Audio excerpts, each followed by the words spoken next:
பரிசுத்த ஆலயமே மகிமையின் ஆலயமே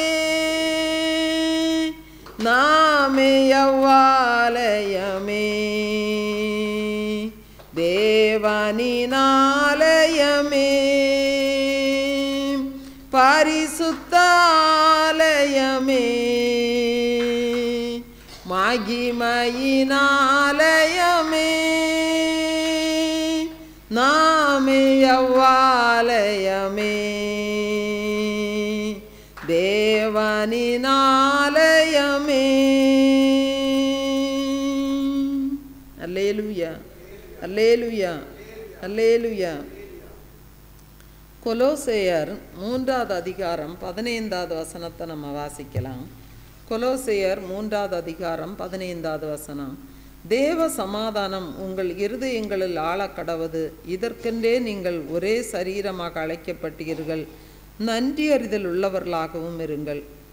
அன்பானவர்களே, ஒரு முறை நெடுந்தூர பயணத்தில் இருந்த ஒரு தேவ மனிதன் சாலையோரத்தில் இருந்த உணவகத்தில் வாகனத்தை நிறுத்திவிட்டு அதில் உணவருந்த சென்றார். அவர் தேவையான உணவை ஆர்டர் செய்து அந்த உணவு அவருடைய மேசைக்கு வந்தபோது அவர் தலை வணங்கி ஜெபித்தார். அப்பொழுது சில சேட்டைக்கார வாலிபர்கள், உங்கள் ஊரில் எல்லாரும் ஜெபித்து விட்டு தான் சாப்பிடுவார்களா என்று சொல்லி அவரை கிண்டல் செய்தார்கள். அப்பொழுது அந்த மனிதன் சொன்ன பதில் அவர்களை வாயடைக்க வைத்தது. அவர் என்ன சொன்னார் தெரியுமா?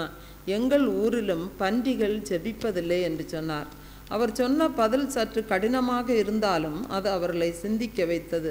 பொதுவாக நாம் பறவைகள் விலங்குகள் முன்பு நாம் உணவுப் பொருட்களை வைக்கும்போது அவைகள் முந்தி அடித்து கொண்டு சாப்பிடும். ஆனால் அவைகள் தேவனுக்கு நன்றி செலுத்துவதில்லை. ஆனால் நாம் மனிதர்கள், நாம் தேவ சாயலில் உண்டாக்கப்பட்டவர்கள். ஆகவே தான் நமக்கு தேவன் 6 அறிவை கொடுத்திருக்கிறார். ஆகவே தான் ரோமர் 16வது அதிகாரத்தின் 4வது வசனத்தின் பின்பகுதி சொல்லுகிறது, நன்றி அறிதல் உள்ளவர்களாய் இருங்கள் என்று நமக்கு வேதம் சொல்லுகிறது. அன்பானவர்களே, உணவு உட்கொள்வதற்கு முன்பு அந்த உணவை தந்த தேவனுக்கு நாம் கண்களை மூடி ஜெபம் பண்ண வேண்டியது அவசியமாக இருக்கிறது. உணவுக்காக ஜெபிக்கிறவர்கள் தேவன் தன்னை போஷிக்கிறார் என்பதை அவர்கள் வெளிப்படுத்துகிறார்கள். உணவில்லாமல் நாம் உயிர் வாழ முடியாது. அதைவிட முக்கியம், தேவ கிருபை இல்லாமல் நாம் உயிர் வாழ முடியாது.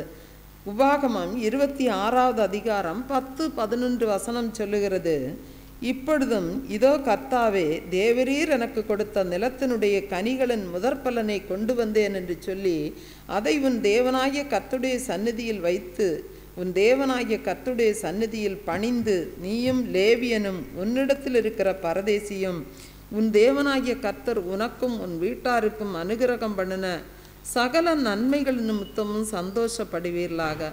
அன்பானவர்களே, நம்முடைய தேசம் இயற்கையாகவே ஒரு பக்தி நிறைந்த தேசம்தான். ஆனால் உண்மையான தேவனை அவர்கள் அறிந்து கொள்ளாமல் அலைந்து திரிகிறார்கள். கிருபையாய் தேவன் நமக்கு தன்னை வெளிப்படுத்தி நம்மை தேடி வந்து தம்முடைய பிள்ளைகள் என்று சொல்லக்கூடிய பாக்கியத்தை ஆண்டவர் நம்முடைய வாழ்க்கையில் கொடுத்திருக்கிறார்.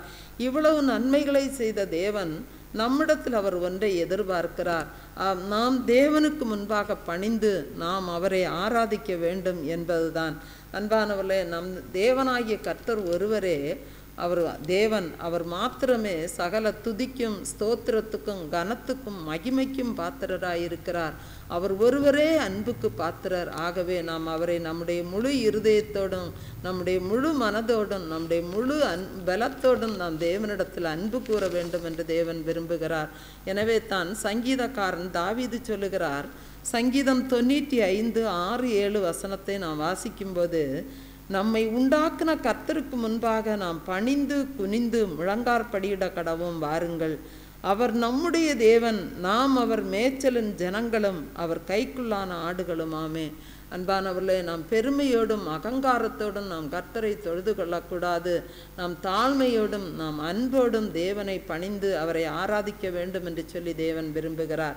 சங்கீதம் 96:9 சொல்லுகிறது, பரிசுத்த அலங்காரத்துடனே கர்த்தரை தொழுது கொள்ளுங்கள், பூலோகத்தாரே நீங்கள் யாவரும் அவருக்கு முன்பாக நடுங்குங்கள். பாருங்க, தேவனை மெய்யாய் ஆராதிக்கிற குடும்பங்கள் எல்லாம் தேவ சமாதானத்தோடு வாழ்கிறார்கள். அன்பானவர்களே, ஒரு செத்த ஈ விலையேற பெற்ற பரிமள தைலத்தை நாரி கெட்டு போக பண்ணும். அதுபோல் நம்முடைய வாழ்க்கையில் இருக்கிற ஒரு சிறு பாவம் கூட நம்முடைய முழு வாழ்க்கையையும் இடறச் செய்துவிடும். ஆகவே நாம் மிகவும் எச்சரிக்கையாக இருக்க வேண்டும். பிரசங்கி 10வது அதிகாரம் 1 வசனம் சொல்லுகிறது, செத்த ஈக்கள் தைலக்காரனுடைய பரிமள தைலத்தை நாரி கெட்டு போக பண்ணும். ஞானத்திலும் கனத்திலும் பேர் பெற்றவனை சொற்ப மதியினமும் அப்படியே செய்யும். பாருங்க, பொதுவாக ஈக்கள் செல்லும் இடமெல்லாம் அசுத்தத்தை சுமந்து சென்று அது நோய்க்கிருமிகளை பரப்பக்கூடியது.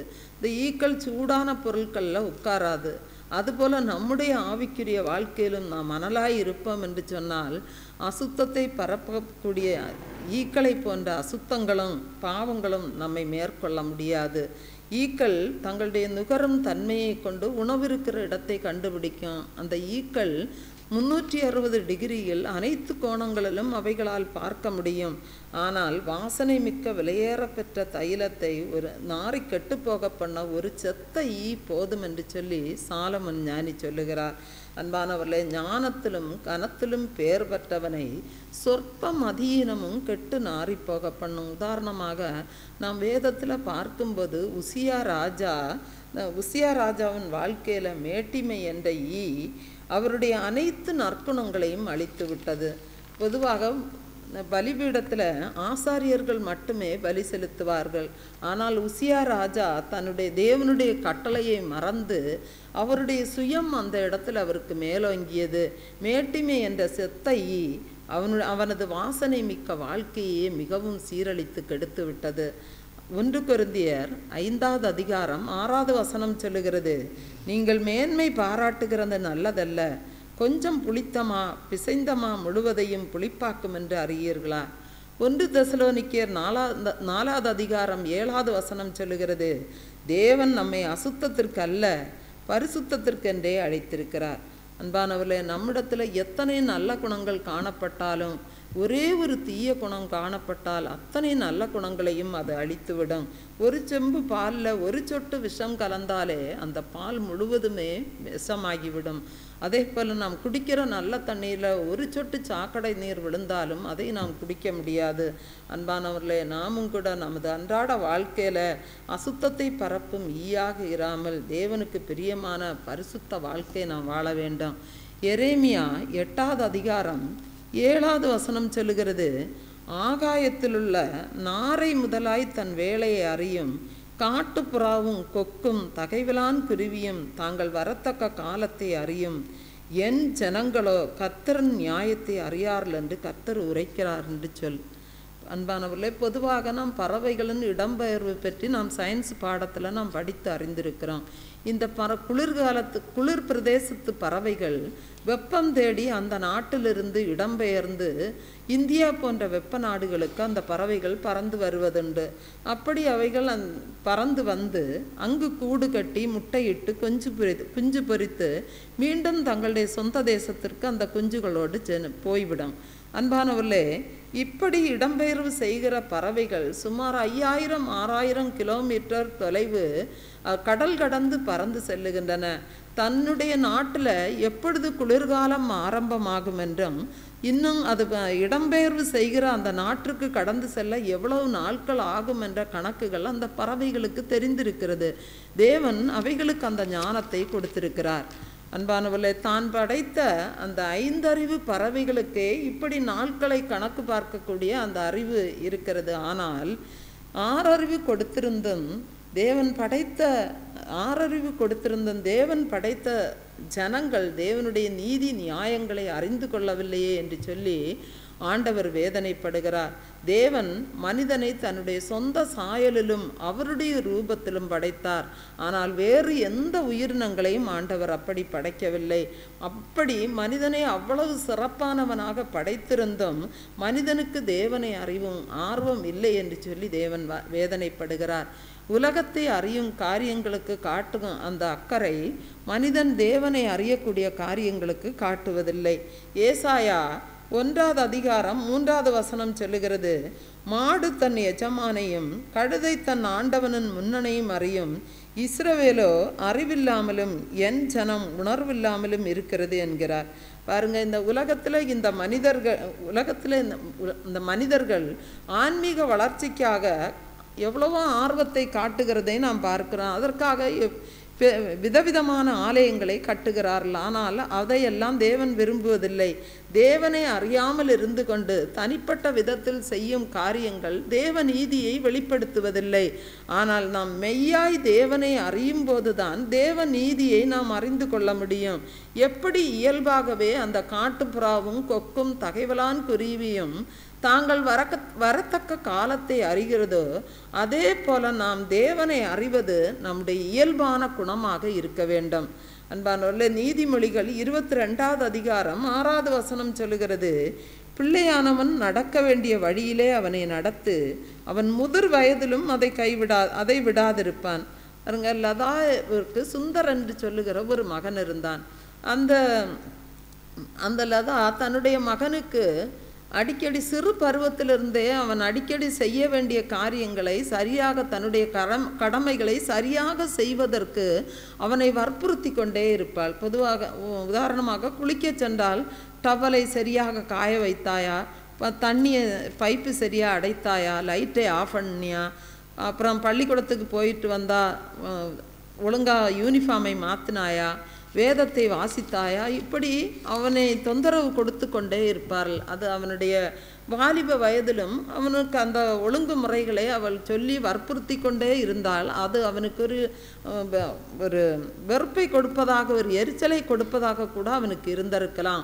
ஆனால் தனது பட்டப்படிப்பை முடித்து அவனுக்கு வேலை வாய்ப்புக்காக அவன் நேர்முக தேர்வுக்கு செல்ல வேண்டியிருந்தது. அந்த நேர்முக தேர்வு 3வது மாடியில் நடந்தது. அவன் முதல் மாடியில் அவன் உள்ளே நுழைந்ததும் அவன் அங்கு அலங்கோலமாக கிடந்த செயல்களை எல்லாம் அவன் அடுக்கி வைத்தான். படி ஏறி செல்லும்போது தேவையில்லாமல் எரிந்து கொண்டிருந்த விளக்குகளை அவன் ஆஃப் செய்தான். அதற்கப்புறம் பக்கத்தில் இருந்த தண்ணி பைப்பை அவன் சரி செய்தான். இப்படியெல்லாம் செய்துவிட்டு தாய் அவனை பழக்குவித்த இந்த பழக்க வழக்கங்கள் அவனையும் அறியாமலேயே இந்த காரியங்களை அவனை செய்ய வைத்தது.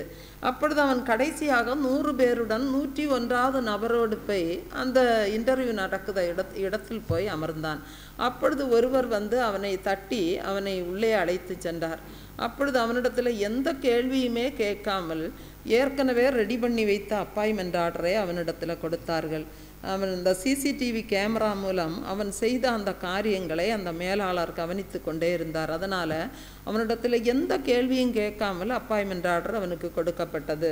அன்பானவர்களே, இப்படிப்பட்ட ஒழுக்கங்களை நம்மிடத்திலும் தேவன் எதிர்பார்க்கிறார். லூக்கா 16வது அதிகாரம் 10வது வசனம் சொல்லுகிறது, கொஞ்சத்திலே உண்மையுள்ளவன் அநேகத்திலும் உண்மையுள்ளவனாய் இருக்கிறான். பாருங்க, சுந்தருக்கு அவனுடைய வாலிப வயதின் கட்டுப்பாடுகள் அவனுக்கு கோபத்தை வரவழைத்தாலும் அதுவே அவனுடைய வாழ்க்கையில் மிகப்பெரிய ஒரு ஆசீர்வாதத்தை பெற்று கொடுத்தது. அதுபோல் நமக்கு வேதம் நமக்கு கொடுக்கிற கட்டுப்பாடுகள் எல்லாம் நமக்கு கசப்பாக இருந்தாலும் அது நம்முடைய வாழ்க்கையில் அவர் நம்மை சரியான பாதையில் நடத்துவதற்கும் அவருடைய ஆசீர்வாதத்தை நாம் பெற்றுக்கொள்வதற்குமே என்பதை நாம் உணர்ந்து தேவனை பின்பற்றி தேவ ஆசீர்வாதங்களை நாம் பெற்றுக்கொள்வோம். ஒரு பாடலை கூட நாம் கரங்களை தட்டி உற்சாகமாக பாடலாம். கர்த்தரை நம்பியே ஜீவிப்போம், கவலை கஷ்டங்கள் தீர்ந்திடும், கைவிடா காத்திடும் பரமனின் கரங்களை நாம் பற்றி கொள்வோம். அந்த பாடலை நாம் கரங்களை தட்டி உற்சாகமாக பாடலாம். கர்த்தரை நம்பியே ஜீவிப்போம், கவலை கஷ்டங்கள் தீர்ந்திடும், கைவிடா காத்திடும் பரமனின் கரங்களை நாம் பற்றி கொள்வோம், கைவிடா காத்திடும் பரமனின் கரங்களை நாம் பற்றி கொள்வோம். ஜீவதேவன் பின் செல்லுவோம், ஜீவ ஒளிதனை கண்டடைவோம், ஜீவதேவன் பின் செல்லுவோம், ஜீவ ஒளிதனை கண்டடைவோம். மனதின் காரிருள் நீங்கிடவே சமாதானம் தங்கும். மனதின் காரிருள் நீங்கிடவே சமாதானம் தங்கும். கர்த்தரை நம்பியே ஜீவிப்போம். கவலை கஷ்டங்கள் தீர்ந்திடும். கைவிடா காத்திடும் பரமனின் கரங்களை நாம் பற்றி கொள்வோம். கைவிடா காத்திடும் பரமனின் கரங்களை நாம் பற்றி கொள்வோம். உண்மை வழி நடந்திடும் உத்தமனுக்கென்று